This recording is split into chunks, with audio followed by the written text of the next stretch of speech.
Hei til dina fra VAKURLEIKI.FO.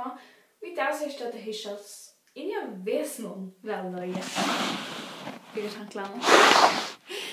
Det tog hei det øyneste rommet som hever så godt ljøs at jeg kan takke på her, og det sørja og høyre med.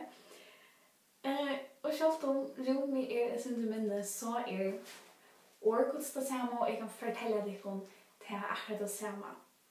Og etter en stort video, en stort halsen herfra, at jeg er ferdigst, og har virkelig ikke tog til ivers, men jeg vil gjerne oppmuntre deg, og flere av dere har spurt, jeg kan ikke ta seg om imisk evni, med til annet alkohol, og drikke for festival, og samkynd, hjúnalagið, parforhold, og et slags evni, og jeg er ikke så negativt å ta som det jeg vil så gjerne, men jeg synes ikke jeg har vært tog, ikke vært Hetta, og jeg er nødt til å kjette det, men jeg vil gjerne oppmuntre deg allikevel, og de som har spurningar om evne, de som strøyes ved evne, og hvis jeg skal koke alt nye for at oppmuntre deg, så det et vers ur Esters bok, Fyri.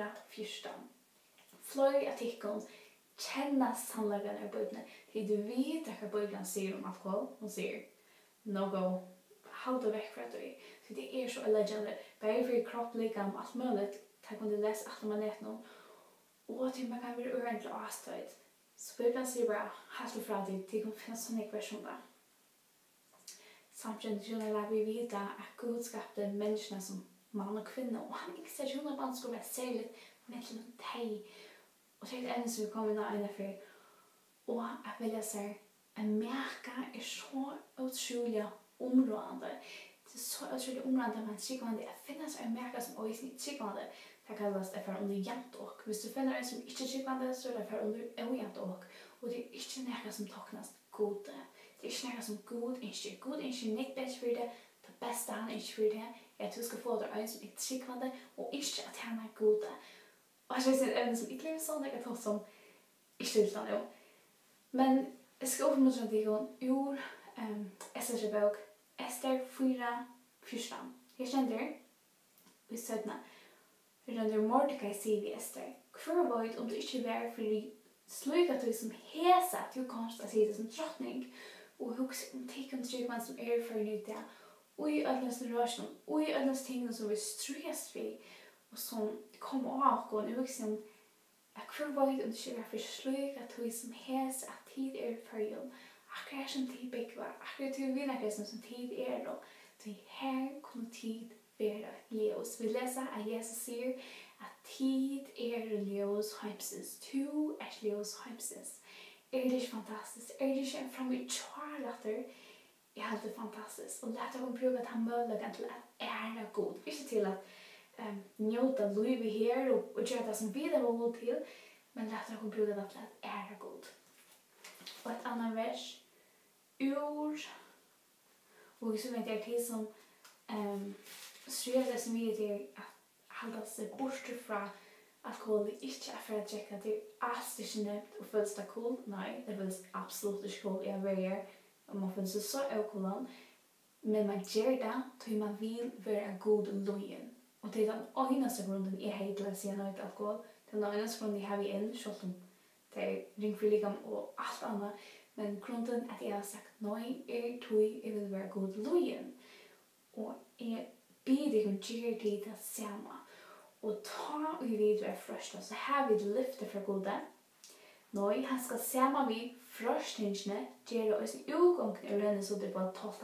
Så hver vi vil være først, så har vi en mulighet å si nei.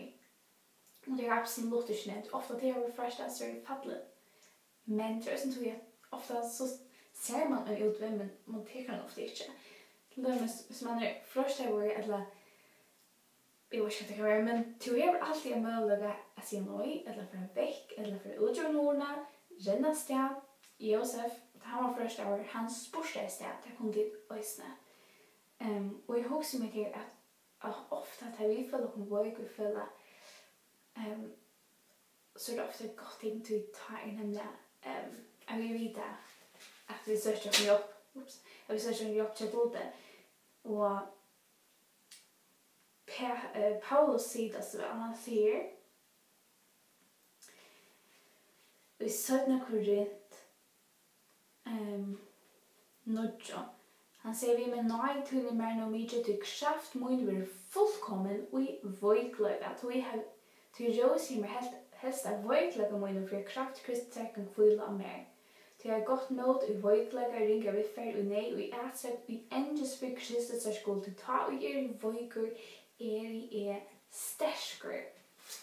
Så tid säg inte aldrig att det kan själva men säg att det är aldrig är god. Och jag som är så gott att vi känner att man förstår att man själv är veikur, att man själv är och mäter det veikur. Och ta i över till existens så valde jag mitt annat inte för mina svarslån, inte för att önska varsler som involverar alkohol och heller inte festivaler. Tog jag var inte säker i att jag var klar att säga nej hvis jag onkel bjöd mig alkohol. Och jag följde mig om mätaliga vägar med själva men nu då jag inte attrade så såg jag att det faktiskt är väldigt otroligt starkt och god ut i att jag har valt inte för vi aldrig är god. Och jag huxar om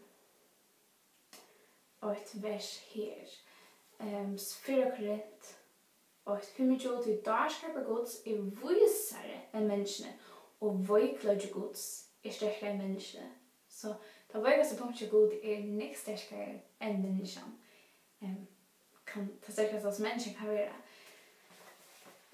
Så jag märkte det en stor heilsan härifrån och jag ber för dig och jag vill bara att Herren kan styrka dig Jøgn Hetta sommar, jøgn alla det som du styrs vid, jøgn alla där förringarna och fröstingarna som ditt möte och i void att det är flera det som styrs i void att det är såna som till möte akkurat det som är och chans för mig bostad så har vi samkänsla och mesh där och jag också om det och jag kan inte annat uppmuntra dig med version och be dig för läsa i Bibeln skulle leda till Bibeln till det här vi finner uppmuntran och det är böner vi finner styrka så bön och Bibeln är likvis så att det kan överleva detta sommar är andliga. Ja, en behöver be stort för det och här ber om att vara chansen omgå och äldre och alla för FYLG här ber om för den psykan som styrs här ber om att göra dem styrka. Herren hjälp dem, vis dem en utväg refreshing från Herren styrk dig Herre hjälp dem med mod och vis dem att det är här för en slika du som hesa till du inte brukar det som ett ljus för dig för vis att ta emot och för du är så du är komna frälsa dig Herre och be om att de inte vara egoistisk och halta det fantastiska budskapet om det för själv men Herre hjälp oss att lysa ut och fortälja människorna om att du har gjort för dig så att de också kommer komma att känna att Herre hjälp oss att ha frimod till det och en journey till det och Herre minna oss att här vid det våg och själv så kommer vi vara starka till det tvin vågläge är starkare än det starkaste som människan kan vara Herre hjälp oss att ha respekt för det och inte att vara bench för människan Herre. Amen. Så att det var det härifrån och vi suggest att nästa vecka.